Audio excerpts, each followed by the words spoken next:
Hello, everybody. This is Amelia, your intuitive empath, and today we're going to do another story segment. One pattern I've been seeing with people who have been in abusive and narcissistic abusive relationships or in communication with or in existence with those types of people. Of course, empaths tend to have the most experience with this. So that's why I'm sharing all the story pieces from my own experiences, my kids' experiences, and other people I know as well, because it all overlaps and it's all coming from the same playbook. Why is that? That's another video. So a lot of people who are in, and maybe not always, but in a sort of trauma bond situation, that they tend to defend the abuser. Even if they know it's wrong, even if they know that it's not meant for them, even if they will go to the wall for this person. And there's many different reasons for this, and I'm sure if you've had experience with this, you can also give me another reason. So comment below if there's a perspective that I'm not addressing in this video, because I feel like this could be a very long one if I allow it to go that far. But primarily, primarily in my experience, it's fear-based. The abuser has conditioned you that it's not safe to disagree with them. It's not safe to say no. It's not safe to go against them, period. So in the instance of my kids, they have been groomed for 6-7 years now, because the first years of their life, he just wasn't around. But when they go to his house and they've just been conditioned to not go against what is the standard for him, which is very emotionally manipulative and abusive, and so on and so forth. So even when they are just with me in a safe space, they will defend that behavior. They will defend the narrative he presents. They will defend his choices, defend. And it's very irrational and illogical, but to them, it still makes them feel safe. So fear is the main root cause. That's my opinion. And there's also an element of wanting to see the best in people. So I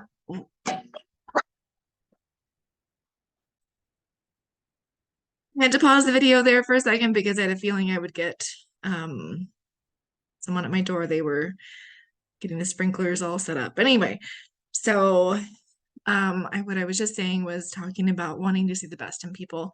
So again, many people choose to stay with a person because they have little glimpses of hope, little glimpses and little pieces of, oh, but they do this and it's so good and this is so nice. But it keeps you in that cycle of wondering when the ball is going to drop. Again, that's the fear-based. So maybe if we just keep going and keep going, now there's thunder outside, and keep going and keep going and try to do X, Y, and Z. And maybe if we do this, this could happen. Or maybe this person would change and maybe they would make a better choice in the way that they treat me. But the cycle just keeps going around. There's a little bit of good, and then it ramps up for the next explosion. So they're constantly in this own little loop that they've created, a groomed, created space that keeps the victim, per se, in that space of maybe there's hope. But if you've been in the game long enough, you realize 99.9% of the time there is no hope. And so you're spending a lot of your own energy and creating more of that trauma imprint on your body by defending the abuser. And that's when it's time to take a look and go, how do I break free from this? And again, wanting to see the best in people and also looking at people pleasing tendencies, which are often created, not always, but often created out of trauma and upbringing and shame-based programs and manipulation. And there's that goes deep. Now that's a whole other topic on what creates somebody who is a people pleaser. But again, it can be fear of not wanting to disappoint that person. So because the backlash is so negative, you tend to go, well, I'm just gonna do this. It's easier, the fear of punishment, the fear of whatever it is there, and it's not necessary. Because you can never reach that mark either. That's another side note. It's all intertwined. It's all a messy cluster of what keeps you entangled in an abusive situation. However,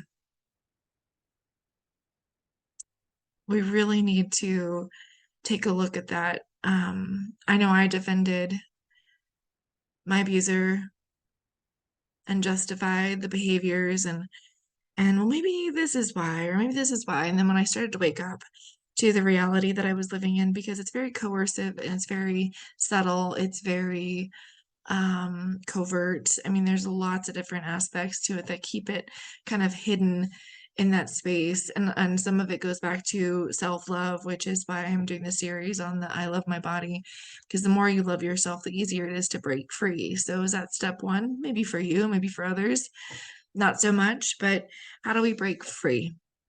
How do we break free? Recognize it, and then take safe steps to remove yourself from that situation. However long it's meant to take, it will take, but becoming your whole authentic self, which is one of my huge, huge messages and just overarching on my YouTube channel, is to love yourself, become whole and authentic as you are meant to be, and not as anybody has created you to be because you gave in or were coerced or manipulated or whatever the situation may be. Kind of all over the place in my thinking here, but I hope you're following the main message is that just notice, number one, if you are defending the abuser, what has created that is not necessarily important to know, but it could be helpful for you for understanding your process. And then other ways to heal. Like, am I a people pleaser? Is that what I do? Do I just give in to what everybody else wants just because it's easier and I'm scared of the no? I'm scared of all these things, right? Because empaths, we feel so deeply in situations and in relationships with people. So when you feel that much, it's hard to always figure out why and what's going on and just the whole mental process, right? So, yeah. So again, when it transfers to other situations too is important. Like my kids, when they're here with me, I give them a safe space to express themselves, but they did not feel safe.